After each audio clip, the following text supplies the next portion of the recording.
dituzte ekainaren hemeretzi honetan, Euskal Osasun Itunaren aurka daudela adierazteko.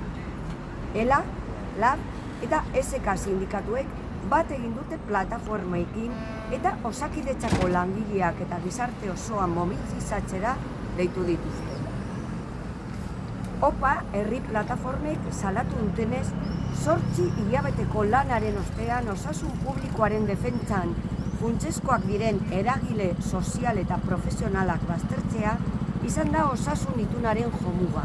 Unibertsitate pribatuei eta Confebask patronalari ahotsa eman zaien bitartean, hauen interesak osasunaren negozioari lotuta baitaude.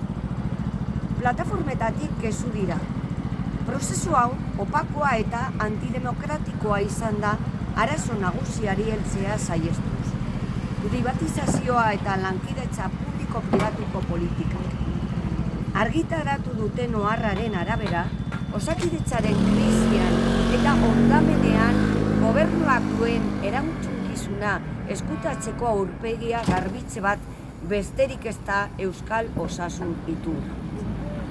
Salaketaz gain, osasun publikoaren aldeko plataformek osasungintza publikoa indartu eta pertsona guztien osasun eskubidea bermatzen duen osasun ereduaren proposamena egin dute. Pertsona zaurgarriei arreta berezia eskainiz. Neurri artean, osasun 100% publikoaren aldeko konpromiso irmoa, elkarlan publiko-pribatua eta aparteko orduak arbuiatzea, osasun arreta presentzial osoa berreskuratzea, gutxienez 15 minutuko kontsultarako denborekin eta gehienez 2 eguneko atzerapenekin. Plantilla nahikoa eta egonkorra bermatzea profesionalen ihesa saihesteko. Itxaron zerrendak nabarmen murriztea baliabide propioekin eta kontrol publikoarekin. Osasun sistemaren kudeaketa demokratikoa, parte hartzailea eta gardena. Eta Tolosaldean eskualdeko ospitale publikoak sortzea. Euren ustez, neurri zuzentzaileen gabeziaren eta politika privatizatzaileen jarraipenaren aurrean, beharrezkoa da presio soziala mantentzea.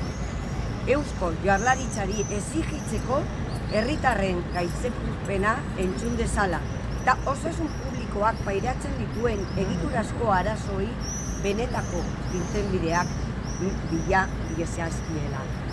Hori dela eta, ELA, LAB eta SK sindikatuok ekainaren 19an Basurtu, Txagorritxu eta Donostiako ospitaletan konzentratzera deitzen dugu langile bidia.